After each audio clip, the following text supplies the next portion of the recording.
રાજકુમાર જાટના મોતના મામલે ભારે વિવાદના અંતે પરિવારે આજે બપોરે લાશનો સ્વીકાર કર્યો હતો અને સીબીઆઈ તપાસની પણ પરિવાર દ્વારા માંગ કરવામાં આવી। આ સમગ્ર મામલે રાજકોટ શહેરના એસપી રાજેશ બારીયાએ જણાવ્યું હતું કે 4 તારીખના રોજ ઇજાગ્રસ્ત હાલતમાં મૃતદેહ મળી આવ્યો હતો। મૃતકના બનેવીના ફરિયાદના આધારે રોડ અકસ્માત મોત અંગે ગુનો દાખલ કરવામાં આવ્યો। ડીએનએ ટેસ્ટની કાર્યવાહી પણ કરવામાં આવી। લાશનું ફોરેન્સિક પીએમ પણ કરવામાં આવેલ છે।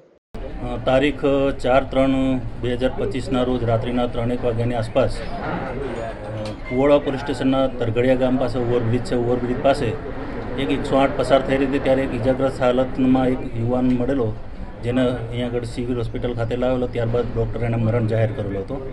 ત્યારબાદ યુવકની ઓળખાણ થયેલ ન હતી, એટલે યુવકની ઓળખની શોધખોળ ચાલુ હતી।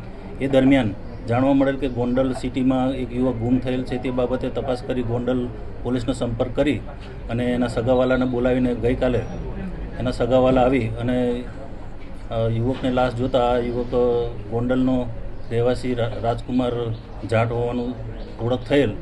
ત્યારબાદ એના બનેવી છે અર્જુન ચૌધરી જાટ, તેઓની ફરિયાદ લીધેલી અને ફરિયાદ દાખલ કરીને આગળની તપાસ આગળ ચાલુ છે।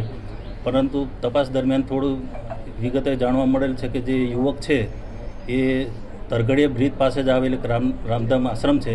એ આશ્રમમાં તારીખ 3 તારીખે જે સાંજના 6 વાગે જેવો એ આશ્રમમાં આવે છે અને 4 તારીખે મતલબ મોડી રાત્રે સવારે 2 વાગ્યાની આસપાસ અરસામાં એ આશ્રમમાંથી બહાર નીકળેલાનું જણાય છે। અને એ બહાર નીકળ્યા પછી તો બાજુમાં થોડાક ડિસ્ટન્સમાં કંઈ અકસ્માતથી ઇજાગ્રસ્ત થયો એવું હાલ જાણવા મળેલ છે।